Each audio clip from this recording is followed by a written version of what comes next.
Turma, para a gente começar a falar de tomada de decisão, não tem como a gente não falar sobre a condição humana e como funciona a nossa arquitetura cognitiva.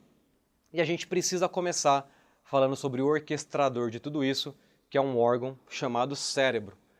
Gente, o cérebro humano, em um adulto, ele representa em torno de 2% da massa corpórea. E ele consome 20% da energia de um corpo no repouso. Então perceba que é um órgão muito pequeno em termos de massa, mas muito grande em termos de consumo energético. E esse órgão, ele foi evoluído, nosso passado evolutivo, para entregar e endereçar uma função somente. Ele foi feito, ele foi evoluído, ele foi lapidado por centenas de milhares de anos de evolução para nos manter vivos e, nesse processo, gastar o mínimo de energia.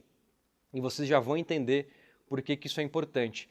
Porque essa máquina, ela não foi feita para maximizar a tomada de decisão, ela não foi feita para desdobrar a estratégia da firma em ações táticas e executivas, ela não foi feita para a gente não cair em viés e tomar sempre as melhores decisões. Ela foi feita para, com menor energia alocada, tomar uma decisão que vai me manter vivo. E se a gente puder simplificar todo o modelo cerebral no que a gente chama de modelo trino, a gente separa esse órgão em 3 grandes estruturas, ou 3 grandes estratégias cognitivas.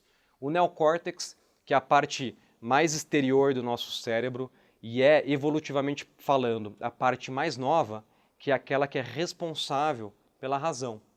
Depois a gente tem o que a gente chama de sistema límbico, que é a parte responsável pela emoção, que foi bastante desenvolvida nos mamíferos. E por último, o cérebro reptiliano, que é a parte mais instintiva e, de uma maneira evolutiva, a parte mais antiga do nosso aparato neurológico. E aqui o mais interessante é que a parte da razão, que a gente vai começar a chamar agora de sistema 2, ele processa de 5 a 10% de toda informação que transita pelos nossos sistemas, que a gente interpreta através dos nossos aparatos sensitivos, visão, olfato, audição e assim por diante. A grande parte do processamento de informação acontece de maneira subconsciente, que é aquilo que a gente chama de sistema 1. O sistema 1 é aquele sistema muito mais automatizado, resolve contas simples como 2 mais 2, percebe uma placa de trânsito e sabe que ele não pode virar, é a primeira reação emocional que a gente tem, dirige o carro de maneira automática, enquanto o sistema 2 é aquele que resolve contas mais complexas, é aquele que faz a gente parar numa vaga que está um pouco mais apertada, é aquele que analisa o custo-benefício entre 2 produtos, e esse sistema 2 ele tem um custo, e o custo é energia. Apesar dele processar muito menos informação em termos de volume de processamento, ele é a área do nosso cérebro que consome mais energia. Então, aquela informação que eu dei para vocês, que o nosso cérebro ele não está preocupado em tomarmos decisões superiores, fazer a gente feliz, destravar valor para o cliente, para a firma, ele simplesmente quer não gastar energia e nos manter vivos. Então perceba que essa função primordial desse órgão tem um impacto brutal no como a gente toma a decisão. A todo momento, o nosso cérebro ele busca gastar o mínimo de energia, automatizar a tomada decisória para uma área de maior processamento, que é o sistema 1. Então, é aqui onde os hábitos, inclusive, se formam. Quando o cérebro percebe um comportamento repetitivo consciente, ele automatiza isso e joga para o sistema 1, e você repete aquele comportamento sem mais gastar tanta energia. Então, nesse cenário, o cérebro deleta, distorce e generaliza as informações. E isso tem um impacto brutal em como nós tomamos decisão. Então, aqui a gente começa a entrar numa temática que chama heurística e vieses.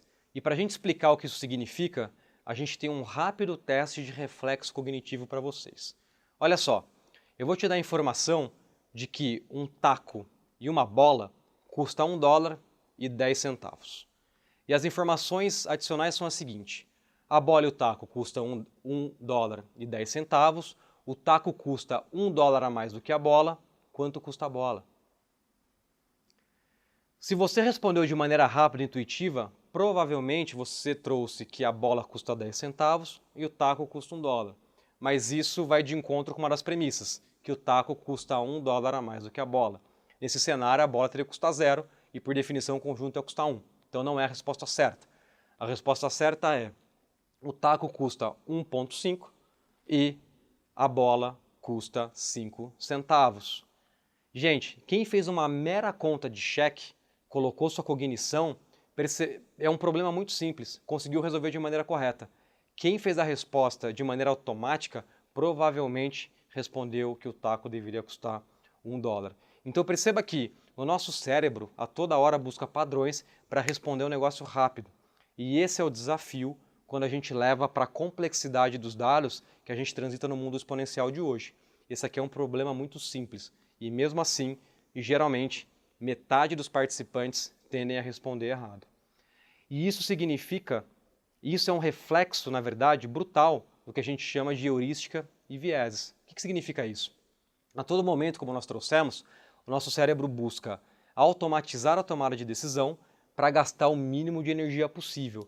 Então, toda hora, ele busca atalhos cognitivos, que nada mais é do que heurísticas, que são estratégias para a gente tomar decisão de forma eficiente. A gente usa regras de bolso, nossa intuição, experiência, julgamento e assim por diante. O benefício é esse que a gente já comentou: menos tempo, menos esforço mental e mais rapidez na tomada decisória, mas o grande cuidado e o subproduto potencialmente danoso disso é que os erros de interpretação podem acontecer.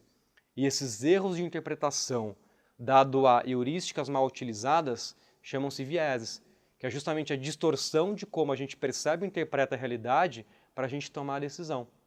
Aqui trazendo alguns exemplos para ficar ainda mais claro de algumas heurísticas e, quando mal aplicadas, como que ela leva a vieses.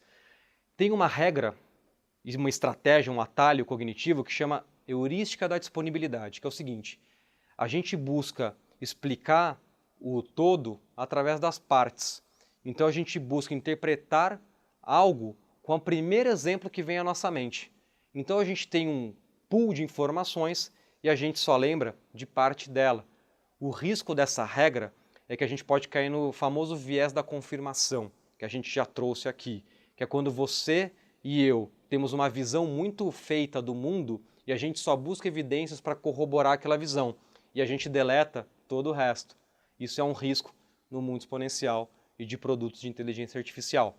E um outro exemplo de heurística aqui é a da representatividade, onde a gente busca julgar a probabilidade de algo através de outras evidências que não sejam a probabilidade real daquele evento acontecer. Então, por exemplo, se eu jogar uma moeda 5 vezes para cima e sair cara as 5 vezes, qual que é a probabilidade, numa moeda não viciada, de sair coroa na próxima? É 50%, não é diferente disso.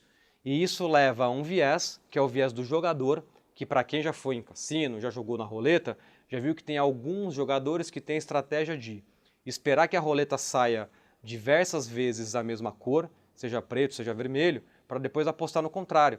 Mas aqui a gente está num mundo onde eventos passados eles não moderam as probabilidades futuras. Um outro exemplo de heurística, que é muito explorado por profissionais comerciais, de vendas ou até de compras, é a da ancoragem e do ajuste, onde nós temos uma regra cognitiva que a gente tende a basear decisões num ponto de referência e depois a gente vai ajustando. Então, os negociadores que sabem disso, eles buscam ancorar a percepção de valor para o seu cliente ou para o seu comprador naquele dado range de preço. E aí, muitas vezes, essas ancoragens de preço não fazem o menor sentido, só que a gente pode cair nesse tipo de viés. E aqui, gente, o grande takeaway de tudo isso, e por que a gente está falando, é que todos nós estamos expostos a vieses. E principalmente, alguns estudos já apontam, aqueles que são especialistas nos seus campos. Porque o viés de confirmação ele ainda é muito mais forte. Quando você tem uma certeza absoluta de algum evento, de algum fenômeno, dificilmente você vai buscar evidências que contrapõem aquilo. Então, em decisões críticas, a gente tem que considerar mais de uma fonte de informação, trazer abordagens analíticas e o que a gente chama de triangulação da informação. Aliás, aquilo que a gente viu na experimentação de produtos, que é, através de perguntas, de testes de perguntas únicas, a gente consegue mais evidências sobre um comportamento do consumidor. E agora, você pode argumentar que, poxa, mas eu entendo isso e eu tomo decisões racionais. Eu tenho certeza que eu tomo decisões racionais. Será que a gente toma mesmo? Olha esse outro teste, o teste de risco, e que a gente chama de dominância estatística. É o seguinte, eu vou te dar duas decisões e em cada uma das decisões você vai ter que escolher uma das duas alternativas. E no final a gente vai acabar com um conjunto de alternativas da decisão 1, seja A ou B, e uma decisão e uma alternativa da decisão 2, seja C ou D. E a orientação aqui é a seguinte, na decisão 1, o que você prefere? A certeza de ganho de $240 ou 25% de chance de ganhar $1.000 e 75% de chance de não ganhar nada. Escolha a alternativa A ou a B.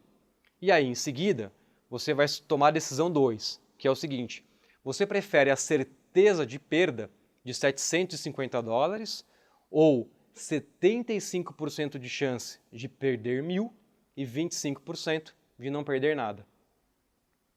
Olha, se você é como a maioria, você escolheu a alternativa A na decisão 1 e a alternativa D na decisão 2. Você escolheu esse conjunto, o que significa que você prefere a certeza do ganho e você prefere a dúvida da perda. E se você é como a minoria, você escolheu a dúvida do ganho e a certeza da perda. Mas, gente, se nós fizermos uma análise quantitativa simples, a gente vai perceber que a primeira é a estratégia dominada, na teoria dos jogos, e a segunda é a estratégia dominante. Então perceba que nós, como humanos, e nosso aparato de heurísticas que levam a vieses, mesmo quando tomamos decisões potencialmente racionais, a gente pode cair em perfis de risco. A gente geralmente tem mais tolerância a risco de ganho do que de perda. Então perceba que, mesmo que a gente ache que nós tomemos decisões racionais, esse tipo de situação de enquadramento estreito que a gente chama, de a não perceber que as decisões encadeadas elas têm um impacto uma na outra, pode acontecer. Depois de tudo isso como que a gente pode melhorar o nosso processo de tomada de decisão?